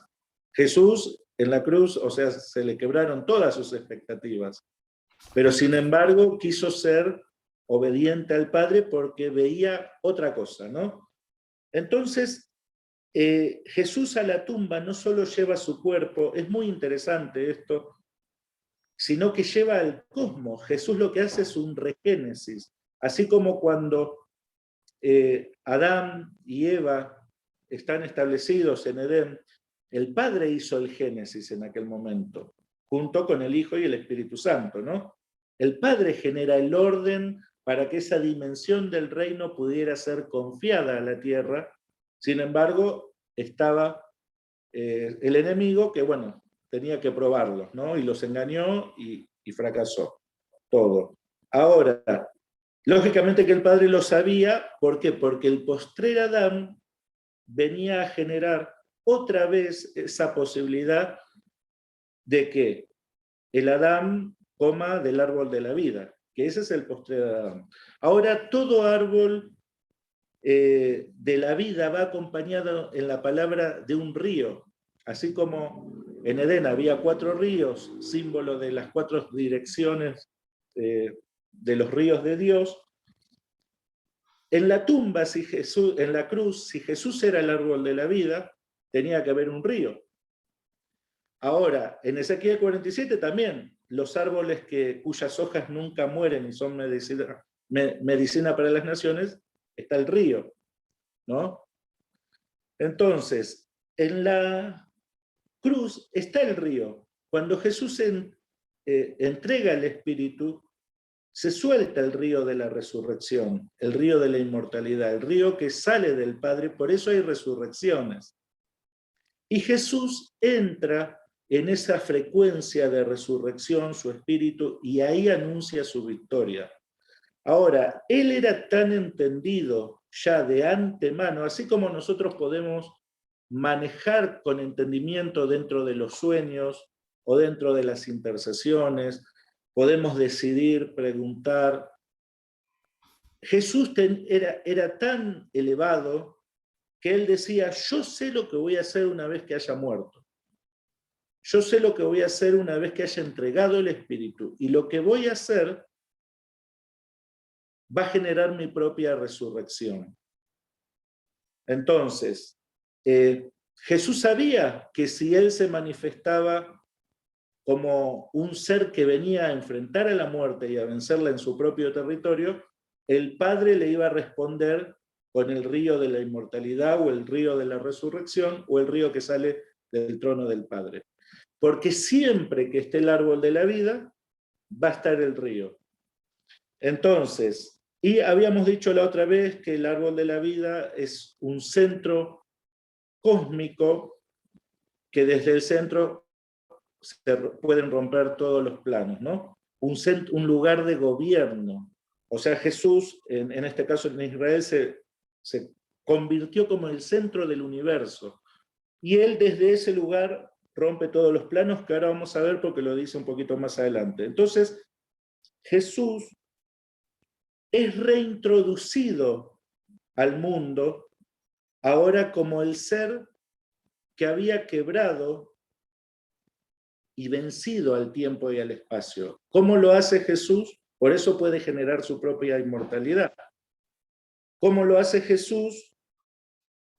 Humillando los tronos, o sea, cambia las frecuencias de todos esos tronos, planetas, constelaciones, cambia la frecuencia, les da una frecuencia de vida, de resurrección, y entonces ahí genera el reposo. Jesús, cuando rompe con el espacio-tiempo, genera, cambiando la frecuencia, humillando a todos estos poderes, rompe con el espacio-tiempo y genera otra vez el reposo como fue en Génesis. Por eso él, cuando integra, resucita e integra todas las cosas en él estaba en reposo. Él había reiniciado la creación, pero en su propio cuerpo. Y esa es la victoria que él delega y que nosotros heredamos. Entonces, fíjate que dice, y de nuevo cuando trae al primogénito al mundo, o sea, lo reintroduce, es como que Jesús sale, genera todo el regénesis, entonces el Padre dice, bueno, ahora te reintroduzco en un estado de reposo, de regénesis. Y dice, adórenle todos los ángeles de Dios. O sea, el mismo Padre dice, reconózcanlo, porque Él ahora es el heredero legítimo. Ahora Él es Dios mismo, ¿no? Y de los ángeles dice, el que hace a sus ángeles espíritus y a sus ministros llama de fuego. Pero del Hijo dice, tu trono, oh Dios, ahí ya estamos hablando de trono, del lugar que ocupa a partir de ese momento, es por los siglos de los siglos.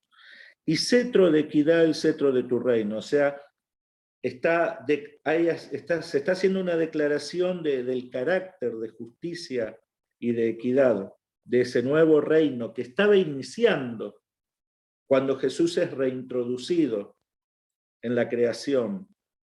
Has amado la justicia y aborrecido la iniquidad, por lo cual tu Dios, o sea, vieron, como decíamos recién, Dios tenía un problema de confianza. Sin embargo, porque toda su creación manifestaba una inclinación a la injusticia y a la iniquidad. Sin embargo, del Hijo dice, has amado la justicia y aborrecido la iniquidad, por lo cual Dios, tu Dios, te ha ungido con óleo de alegría más que a tus compañeros. O sea, ese óleo de alegría es exaltación, te ha exaltado. Y fíjate que dice, tú, Señor, en el principio pusiste los cimientos de la tierra, y los cielos son obra de tus manos. Ellos perecerán, pero tú permaneces. ¿Por qué dice ellos perecerán? Porque lo sigue diciendo ahí, y todos ellos como una vestidura se envejecerán. Esto es cuando el cosmos cae tomado por las tinieblas en un sinsentido, ¿no? Una vestidura, las tinieblas lo que hacen es poner una vestidura en la creación que generan un envejecimiento, ¿no? Por eso sigue diciendo, y como un manto los enrollarás. O sea, ese vestido el Señor lo renueva, como una vestidura serán mudados. Esto es lo que hizo el Señor en la cruz, en la tumba. Regeneró, porque la creación se había como envejecido para el Padre. Bueno, pero tú eres el mismo y tus años no tendrán fin. O sea, acá está de nuevo la luz que nunca va a cambiar, que es la revelación que está en el Hijo y que nosotros tenemos. Pero ¿a cuál de los ángeles ha dicho jamás, siéntate a mi diestra hasta que ponga a tus enemigos por estrado de tus pies? ¿No son todos ellos espíritus ministradores enviados para servir por causa de los que heredan la salvación? Bueno, esto es lo que, más o menos lo que dice Hebreos 1. Nos posiciona en verdades muy trascendentes, en una luz que no cambia, en un reinicio, como dice ahí, enrollarás los cielos, mudarás esa vestidura envejecida, eso es lo que hace Satanás. Y bueno, y cuando Jesús es reintroducido en la creación, ya como alguien con derecho al trono y derecho a la adoración por causa de que ha amado la justicia más que todos. O sea, lo que Jesús manifestó es un celo por el Padre y por su justicia como nunca nadie en la creación lo había manifestado. Y eso lo exalta. Eso hace que, bueno, que aparte que, bueno, él tenía una revelación tal de lo que es la inmortalidad, o sea, que la muerte fue una consecuencia a causa de la contaminación del pecado, entonces se van acelerando los procesos de muerte, y que Jesús tenía que vencer eso primero en su propio cuerpo. Y al cambiar o modificar el cosmos, lo creado, lo que manifiesta él al hacerlo en su espíritu, manifiesta una trascendencia sobre el espacio-tiempo. Y eso es lo que genera su propia inmortalidad, su propia resurrección. Que él manifestó un entendimiento de regénesis, de regeneración. Que eso es lo que está pasando hoy en la iglesia. La iglesia necesita entender qué es lo que pasa. Jesús hizo algo tremendo, abre un portal tremendo.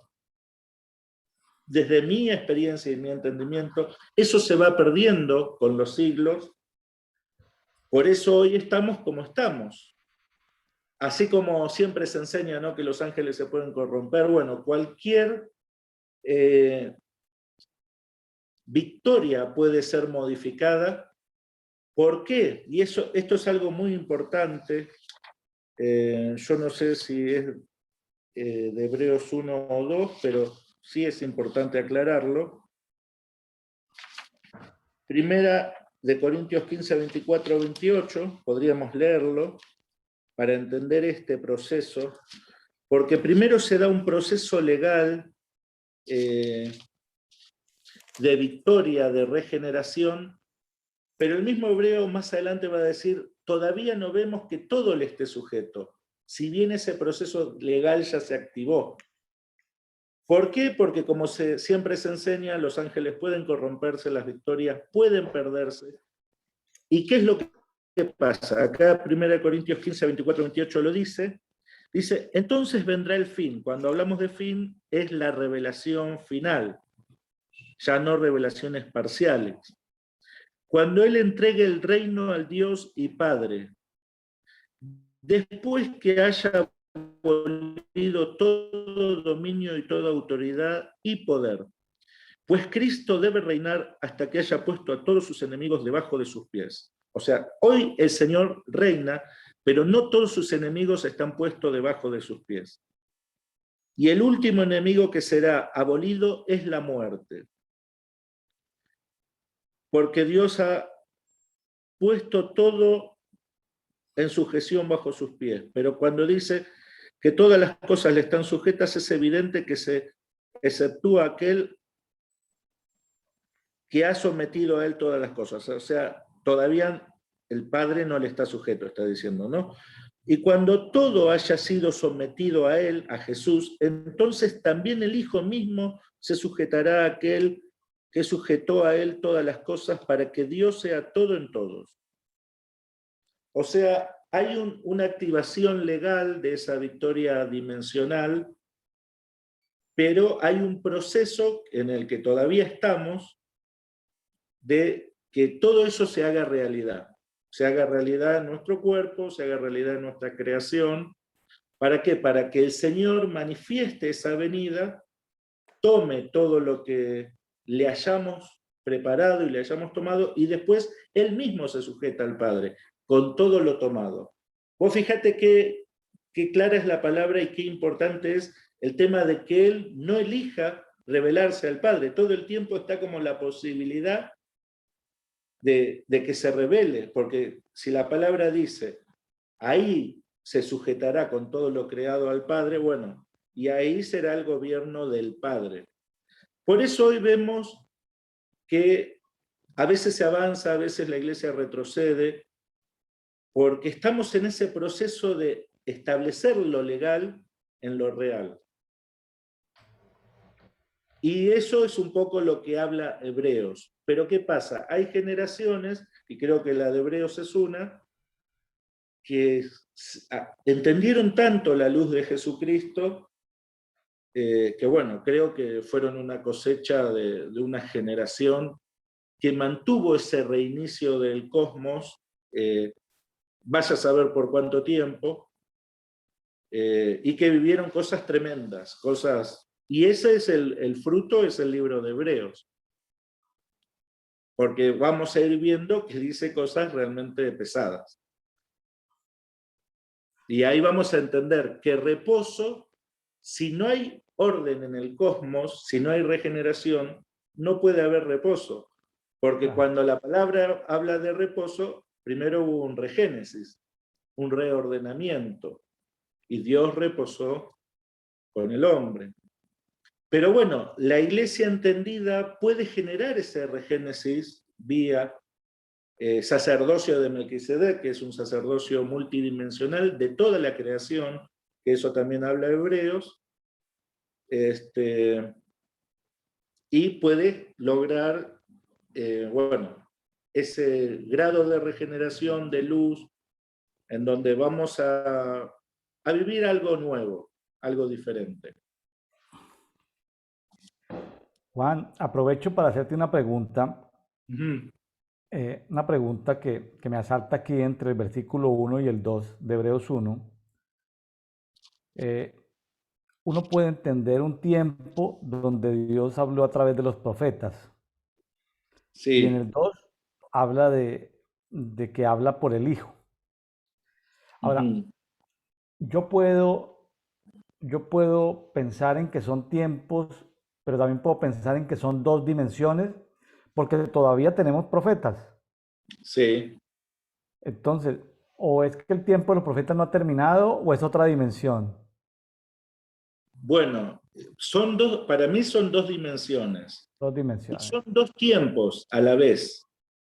Son dos dimensiones o son dos tiempos. Efesios 3 dice claramente que todos los dones ministeriales están para formar al Hijo, la estatura del Hijo. Y por otro lado, los dones ministeriales, si formamos la estatura del Hijo, si hablamos del Hijo, tenemos que hablar qué hizo el Hijo. Hizo un regénesis, generó su propia resurrección, su propia inmortalidad, impartió esa, no solo la legalidad, sino la victoria, el poder. Entonces, si hablamos de estatura del Hijo, hablamos de un sacerdocio que está sobre todo lo creado, que no tiene, a ver cómo decirte, que entendió la luz de Cristo de tal manera que ya no dice, tengo una operación apostólica o profética, que por lo general yo siempre las entiendo que funcionan dentro del tiempo, pero no después del tiempo, que es la dimensión de Hebreos. Ahora yo sí entiendo, y eso lo entiendo por algún entendimiento de los astros, por haber observado en algún momento, de que el tiempo de los ministerios se terminó en el 2020. Y vino un nuevo sacerdocio y estamos en una transición que, bueno, que algunos van a ir entrando y el que no quiera entrar, no sé, no creo que... Pero el Padre está juzgando, para mí está separando y quiere que todos entren a un sacerdocio multidimensional. ¿Por qué el 2020? Y esto es una cuestión astronómica, ¿no? O sea, en el 2020 se daba una conjunción de Júpiter y Saturno que se da cada 800 años, muy cerca de la Tierra, y Júpiter y Saturno, para la astrología, son los señores del tiempo. Eso significa que son planetas que estructuran de alguna manera toda la revelación que viene del infinito y pactan todo eso, la bajada que le van a dar hacia la Tierra. Y cuando estos se juntan tan cerca como se iba a dar esa conjunción en el 2020, ahí dicen los que entienden en esos niveles que ahí ellos pactan el carácter de los próximos 800 años. Por eso sueltan la pandemia en el 2020, que justo significaba 40. Cambio, ¿no? Y justo en esa conjunción pasaba Plutón, que es el Hades, es la muerte, anunciando el final de los tiempos. O sea, los cosmocratores se iban a juntar, los señores del tiempo se iban a juntar, y Plutón decía, yo anuncio el final de los tiempos. O sea, lógicamente que este es un entendimiento de los ángeles caídos, ¿no? Pero el mundo se rige por caído, el mundo en tinieblas se rige por ese entendimiento, y ellos siguen todo lo que los astros van diciendo. Claro. Entonces, nosotros tenemos que saber lo que ellos están viendo para ver, de hecho nosotros pudimos trabajar en ese momento y entendíamos que no se tenía que dar esa conjunción, que tuvimos varios meses para trabajar todo ese tema en guerra dimensional. ¿Por qué? Porque después se iban a cerrar los caminos para que eso pueda ser modificado. Entonces nosotros entendíamos, con un grupo de profetas, que ese era un final de los tiempos y que se iba a otro sacerdocio. Y no solo lo entendíamos nosotros, sino que veíamos que mucha gente recibía o sueños o visiones o palabras que apuntaban hacia eso. Para mí el Señor está soltando una nueva unción, una nueva luz, un nuevo sacerdocio que va a involucrar a los hijos y que va a involucrar a gente cuando se reinicie el cosmos, porque vamos a un reinicio del cosmos, a gente que hoy no lo conoce, que Dios mismo se le va a revelar y bueno, para mí vamos a algo tremendo, algo nunca visto. ¿Por qué? Porque si se reinician todo lo que es dimensiones alrededor de nuestro sistema solar, la luz y la gloria del Padre va a ser tal que va a ser como una experiencia parecida a la experiencia de Pentecostés, o superior, porque la idea es que ahora sea llevada al mundo entero. Claro. Y eso desataría, es como que tenemos como generación la posibilidad de llevar la experiencia que inició Jesús, llevarla a todo el mundo, que creo que no fue lo que hizo la primera generación. En algún punto ellos no pudieron, se perdieron, no lo pudieron hacer. Me parece muy simpático en el versículo 9. Hay como una consecuencia del comportamiento del Hijo por él amar la justicia y aborrecer la iniquidad. Y podríamos decir que él amó la justicia y aborreció la iniquidad en todos los tiempos y en todas las dimensiones. Y por eso dice, Dios lo unge, o sea, el Padre lo unge con óleo de alegría. Es como la satisfacción como la recompensa de la obra de Jesucristo en los diferentes tiempos y en las diferentes dimensiones. Porque es necesario que todas las dimensiones conozcan. Tú hablaste de la dimensión en el Padre, la dimensión espiritual, la dimensión en la encarnación. Hablaste de dimensiones. Es necesario que toda la creación de lo visible y lo invisible en cada una de las dimensiones lo reconozca al ser reintroducido como heredero, pero una vez reintroducido, que sea reconocido mucho más que heredero, como dueño. Entonces, finalmente, todas las dimensiones lo están reconociendo él como dueño, pero simpático eso, ¿no? Del ungimiento que le hace Dios con ese óleo de alegría. Simpático Claro. eso, ¿no? Esos regalitos por haber cumplido la tarea. Claro, que la alegría es la exaltación, significa exaltación hasta lo más alto. Hasta lo más alto, que todos lo reconozcan, ¿no? Que todos lo reconozcan, que todo lo creado, lo visible, lo invisible, los tronos, las potestades, los diferentes, todo lo creado, en todas las dimensiones, deben reconocerlo a Él.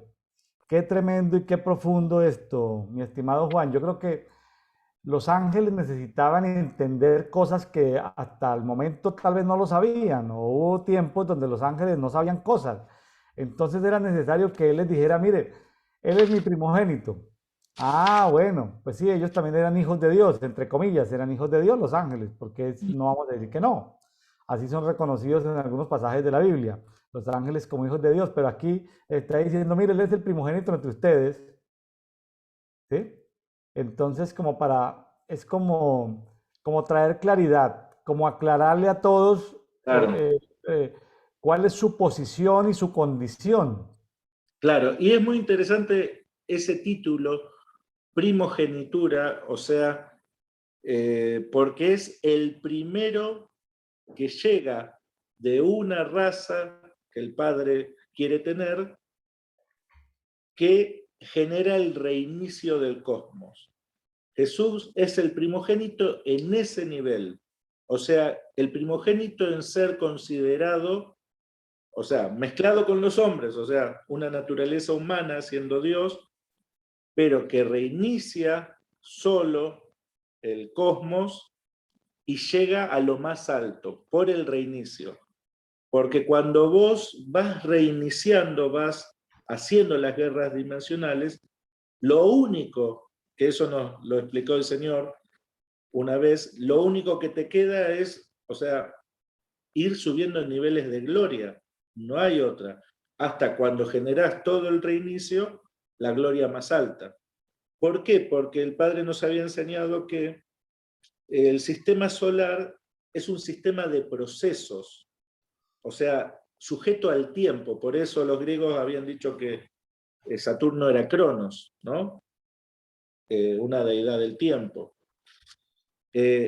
Entonces, pero cuando ya salimos de la dimensión del sistema solar, el Señor nos había dicho, esos son niveles de gloria. ¿Por qué? Porque la luz se va ampliando cada vez más, la realidad de lo que se puede palpar o vivir se va experimentando cada vez más, todo se va haciendo más real, y ya esos son niveles. Por eso te decía, nosotros hemos aprendido que en lo que es sistema solar, todavía tenés que tirar abajo puertas, todavía tenés que trabajar como se trabaja de alguna manera en la Tierra, pero cuando salís de ese sistema es como exponencial la fuerza, la luz, las victorias. Por ejemplo, una vez me pasó, porque en realidad lo que nosotros estamos haciendo, lo que hizo el primogénito, es darle cobertura, al dar un reinicio, él expandió su espíritu sobre todo lo creado. Claro. Y lo reunió a todo en él. Eso es el regénesis o el reinicio. A mí me pasó cuando fuimos a Centauro a tomarlo después de haber pasado por la Cruz del Sur, y tomamos una de las estrellas en el espíritu, y al otro día yo sentí que esa estrella estaba dentro mío, que me la había tragado, que me la había comido, y estuve como 2 días muy potenciado. Y ahí entendí que nosotros nos vamos a ir metiendo adentro nuestro todo lo creado. Que ese es el diseño del Hijo, ¿no? Reunir todo en él, todo en una genética, todo en un espíritu, todo en una línea sanguínea. Tremendo. Entonces, cuando él habla, toda la creación le responde, porque todo lo creado, todas las dimensiones están dentro de él. Bueno, el diseño del Hijo, nosotros, o sea, el Hijo Jesús, pero nosotros que le seguimos, es ese. Es introducir todo lo creado en nosotros. Entonces, cuando nosotros adoremos, vamos a ser el motor de que adore todo lo creado. Por eso es que el Padre, el Hijo y el Espíritu vienen a habitarnos. Claro. Porque es como todo lo creado, todo, como dice Timoteo, que toda la plenitud de la deidad habita en él corporalmente. Bueno, claro. Ese diseño del Hijo es nuestro diseño. Esa es la luz más grande que existe y que va a existir para todos.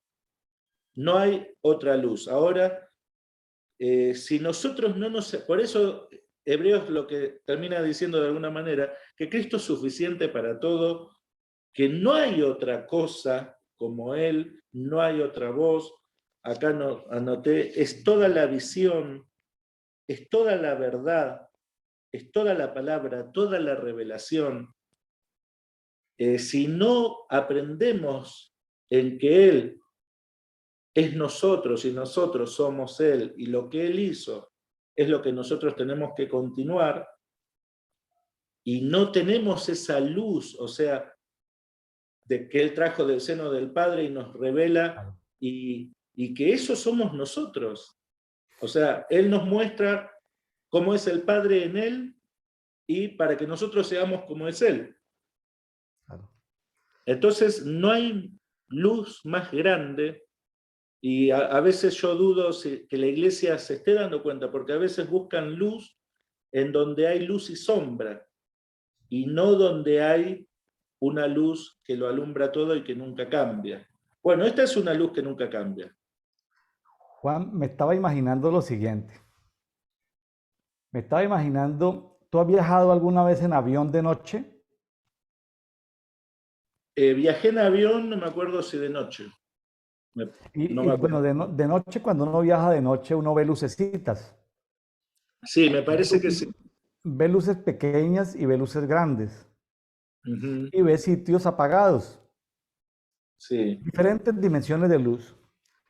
Podríamos llegar a decir que el remanente de Dios son como luces, unos más con mayor nivel de gloria, de intensidad de luz que otros,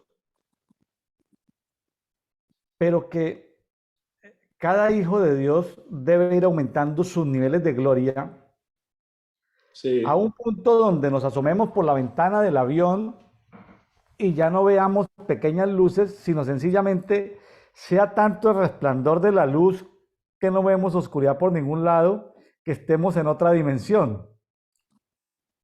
Exactamente. Estemos en otra dimensión, es decir, ya miro hacia abajo y no veo nada porque hay mucha luz resplandeciente, es como si fuera al mediodía, la luz me penetra por la ventanilla del avión y ya no puedo distinguir entre la luz y la oscuridad. A ese nivel de gloria, es correcto decir que cada uno de nosotros, de los amigos que nos están escuchando, puede ir deliberadamente, concienzudamente, ir aumentando sus niveles de luz, sus niveles de gloria, para ir entrando en nuevas dimensiones hasta que sencillamente ya no veamos sombras, sino que todo sea luz.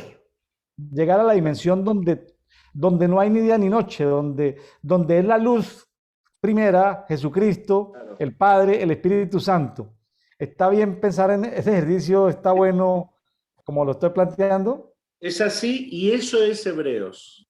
Por eso Hebreos, vas a ver que dice que hay un alimento para maduros y un alimento para inmaduros, y dice, dejemos atrás, y dice doctrinas como el juicio, la imposición de manos, la resurrección de los muertos, que no son doctrinas fáciles, no son para iniciados. Sin embargo, dice, déjenlas atrás porque hay algo que es muy superior. Ahora, a mí yo lo pienso así. Hebreos te posiciona la luz de Cristo, ¿no?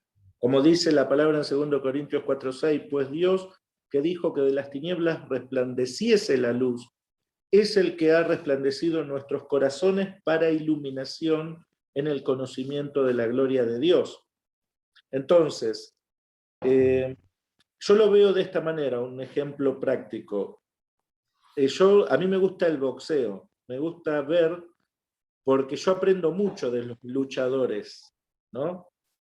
Sobre todo cómo se esfuerza, cómo tienen una mentalidad ganadora, porque vos no podés ser un luchador sin tener mentalidad ganadora. Bueno, aprendo muchísimo. Y a veces hay algunos que parecen invencibles, entonces generan toda una intimidación alrededor y todo el mundo dice, uy, este es invencible. Entonces van directamente y pierden con ese porque se generó ese halo. Hasta el día que viene uno superior a ese y te das cuenta que no era tan invencible, sino que el que es superior lo pasa por arriba, completamente, ¿no? Entonces, eso es lo que yo entiendo de Hebreos y de la luz y de este posicionamiento, que a medida que vayan pasando los capítulos nos vamos a dar más cuenta y va a ser más claro.